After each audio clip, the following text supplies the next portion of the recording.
Je citerai Pasteur qui déclarait « Le hasard ne favorise que les esprits préparés. Il nous appartient donc de guider le hasard et de favoriser les conditions du développement économique de nos territoires. » Dans la présentation de ce budget, vous faites un constat lucide sur le contexte d'incertitude pour les entreprises, les difficultés réelles et peut-être d'autres actuelles et à venir. Nous sommes d'accord sur les symptômes. C'est un début, il nous reste à nous entendre sur le diagnostic et la thérapie.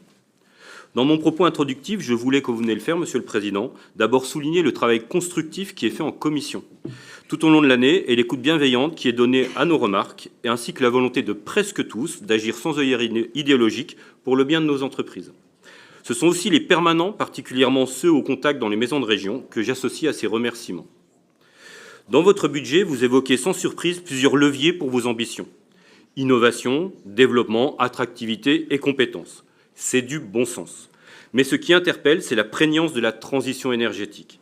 On la trouve à tous les étages. C'est le dénominateur commun de votre projet. Et j'ai une question, Monsieur le Président, mais c'est quoi une région verte? Moi, j'ai passé l'âge du coloriage. Alors, comment pouvez-vous écrire que la compétitivité est directement liée aux enjeux de la transition environnementale? Comme vous le savez, nos entreprises, elles ont déjà depuis plusieurs années opportunément saisi les outils qui leur sont proposés par l'État ou les services de la région pour réduire leur consommation énergétique. C'est du bon sens. Mais aujourd'hui encore, pourquoi vouloir leur imposer de nouvelles contraintes au détriment de l'investissement de production, qui est le seul réel moteur de la compétitivité aujourd'hui? Avoir cautionné le sabotage de l'industrie automobile européenne ne semble pas vous avoir suffi. Il y a quelques années, notre groupe, tel un tragique Cassandre, annonçait le terrible drame qui frappe aujourd'hui notre industrie automobile, et particulièrement dans notre région.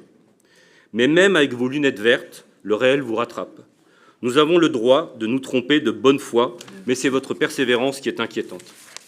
Monsieur le Président, et en dehors de toute polémique politique, nous sommes très inquiets pour les entreprises. Si on lit entre les lignes de votre projet, on semble y voir apparaître une volonté de faire disparaître les subventions d'investissement qui ne soient pas directement conditionnées à votre diktat de décarbonation.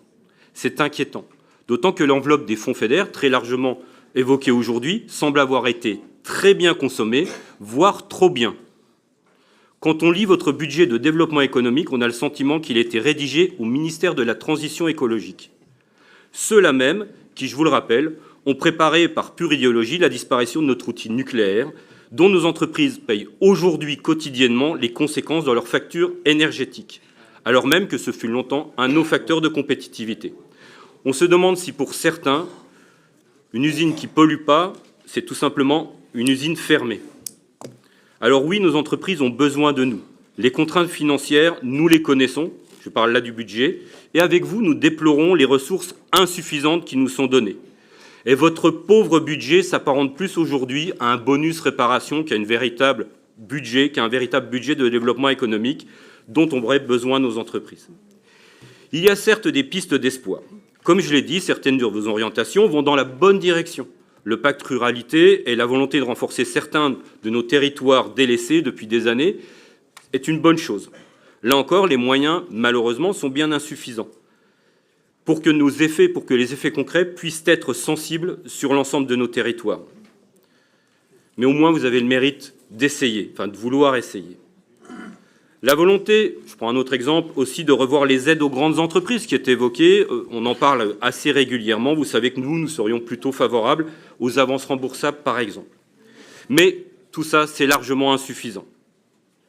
Alors, pour conclure, ce budget n'est pas à la hauteur des enjeux vitaux auxquels vont être confrontées nos entreprises dans l'année qui vient.